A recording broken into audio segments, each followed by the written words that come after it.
तर तुम्ही इथे बघू शकता आपला हा मोदक किती सुंदर असा झालेला आहे.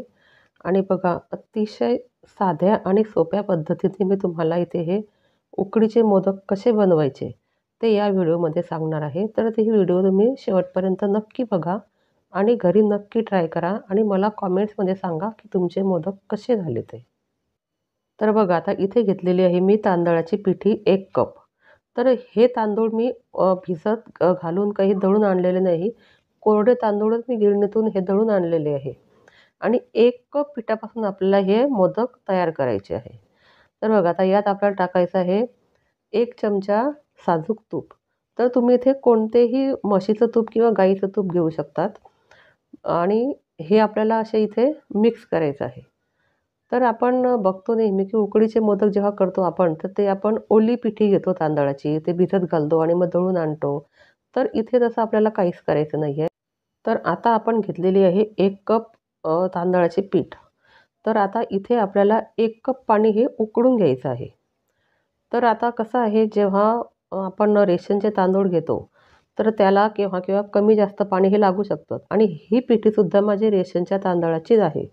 तर मी इथे 1 कप पाणी असं मोजून घेतलेलं आहे.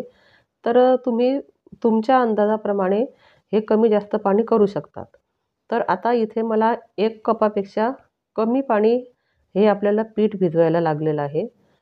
तर बघा अतिशय छान आपली ही अशी याची उकळ झालेली आहे. तर इथे काही गॅसवर वगैरे आपल्याला उकळ काढायची नाही.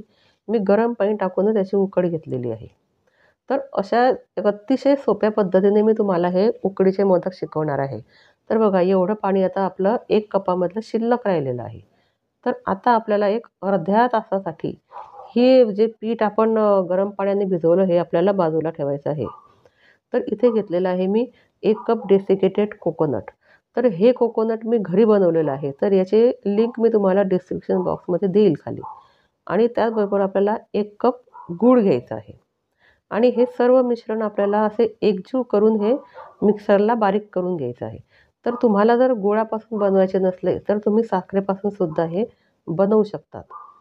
तर बघा आता हे मिक्सरला काढून आपल्याला असं एकदम बारीक असं याचं सारण तयार करायचं आहे. तर बघा आता इथे आपलं हे सारण असं बारीक मिक्सरमध्ये काढून आपण तयार केलेलं आहे. तर यात आता आपल्याला टाकायचं आहे 1 टेबलस्पून पांढरी तीळ. जर तुम्हाला जर पांढरी तीळ टाकायची नसेल तर तुम्ही यात खसखससुद्धा टाकू शकता, ड्रायफ्रूटसुद्धा टाकू शकतात. आणि बघा आता इथे 1 चमचा आपल्याला इथे वेलची पूड पण घ्यायची आहे.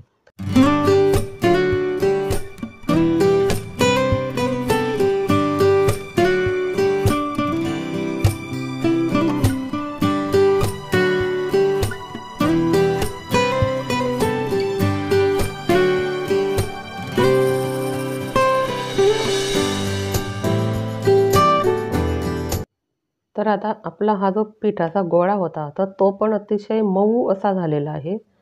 तर तुम्ही बघू शकता असा आपल्याला हा पिठाचा गोळा इथे तयार करायचा आहे. खूप जास्त पाणी पण टाकायचं नाही आणि एकदम कमी पण टाकायचं नाही. असा मऊ आणि लुसलुशीत आपल्याला इथे हा पिठाचा गोळा हवा आहे.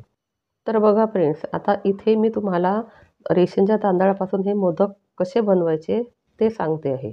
पण तुम्हाला जर त्यापासून बनवायचे नसले तर तुम्ही चांगल्या तांदळापासून सुद्धा हे मोदक तयार करू शकतात. ते पण अतिशय छान असे मोदक आपले तयार होतात.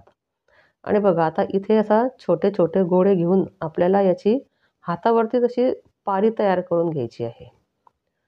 तर अशी पारी आपण हातावर तयार केल्यानंतर आपल्याला यात आता ते आपण जे सारण तयार केलेलं होतं, तर ते सारण आपल्याला यात भरायचं आहे. आपण पुरणपोळी कशी करतो तसं ते आपण याच्यामध्ये हे सारण आपण भरायचं आहे. आणि बघा आता इथे मी थोडा प्रयत्न केला आहे कळ्या पाडायचा मोदकाला. पण मला त्या कळ्या काही पाडायच्या नव्हत्या. पण मी थोडा प्रयत्न करून बघितला आणि मी मग साधा मोदक इथे बनवलेला आहे. तर बघा आता हे जे कळ्या पाडून मोदक बनवतात तर हे काही सर्वांना जमत नाही. म्हणून मी तुम्हाला सुरुवातीला आधी थोडं हे करून दाखवलं आणि नंतर मग मी साधा मोदकच इथे बनवलेला आहे. नाहीतर कोणी-कोणी काय म्हणतं, की आपल्याला जमत नाही तर मग मी हे सोडून देते, मी हे करत नाही. तर असं करू नका. जे आपल्याला येतं तेच तुम्ही करा आणि त्यापासूनच तुम्ही छान असे मोदक हे बनवू शकता. तर बघा अतिशय साध्या आणि सोप्या पद्धतीने हे मोदक आपल्या इथे तयार झालेला आहे. तर हा असा आपला मोदक तांदळाच्या पिठीपासून बनलेला आहे. तर असे मी तुम्हाला अजून एक मोदक करून दाखवते. म्हणजे मग तुम्हाला नक्कीच लक्षात येईल ते, की आपण हे घरी मोदक कसे तयार करायचे ते. तर फ्रेंड्स, आता तुम्हाला ही माझी मोदकाची रेसिपी कशी वाटली, तर मला तुम्ही कमेंट्समध्ये नक्की सांगा आणि तुम्ही हे मोदक गणपती बाप्पासाठी नक्की तयार करा. तुम्हाला हे मोदक खूप आवडतील आणि अतिशय सोप्या पद्धतीने हे मोदक आहे. आपल्याला काही नारळ किसायची गरज नाही, आपल्याला सारण बनवायची गरज नाही आणि काहीच आपल्याला इथे तयार करायचं काम नाही आणि आपल्याला गॅसचासुद्धा इथे वापर करायचा नाही आहे. तर बघा आता अतिशय छान आपला हे मोदक इथे तयार होतो आहे.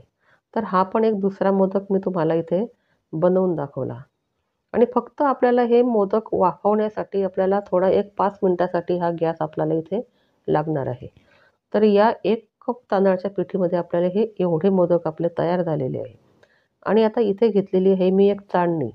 तर या चाळणीला मी थोडं तूप लावून घेतलेलं आहे. म्हणजे आपण जेव्हा हे मोदक वाफवायला ठेवू, तेव्हा तर ते खाली चिटकणार नाही. तर हे सर्व मोदक आता मी हे चाळणीवर ठेवून आपल्याला हे वाफवून घ्यायचे आहे. तर इथे आपल्या पाण्यालासुद्धा अशी उकळ आलेली आहे. तर आता आपण हे मोदक इथे फक्त 5-7 मिनिटासाठी आपल्याला हे मोदक इथे ठेवायचे आहे. जास्त नाही. 5 किंवा 7 मिनिट तुम्ही हे मोदक इथे वाफेवर ठेवू शकतात. तर बघा आता इथे मला 5 मिनिट लागलेले आहे फक्त. तर मी इथे मध्ये बघितलं होतं एकदा, की हे झाले आहे का नाही, तर ते हे छान झालेले होते म्हणून मी तो गॅस बंद केलेला होता. आणि बघा आता इथे आपल्याला हे गरम मोदकावरती हे तूप आपल्याला इथे सोडायचं आहे आणि थोडं मी केशरसुद्धा इथे टाकलेलं आहे. तर गणपती बाप्पाला नैवेद्य दाखवण्यासाठी तुम्ही हे मोदक नक्की घरी ट्राय करा आणि माझ्या चॅनलवर तुम्ही नवीन असाल तर चॅनलला सबस्क्राईब करायला विसरू नका. आणि बघा आता इथे तुम्हाला मी मोदक कट करून दाखवते. तर कोणी म्हणणार नाही की हे सारण आपण इथे ड्राय बनवलेलं होतं आणि ते आपण हे याचे मोदक तयार केलेले आहे. तर अतिशय सुंदर हे मोदक आपले इथे तयार झालेले आहेत.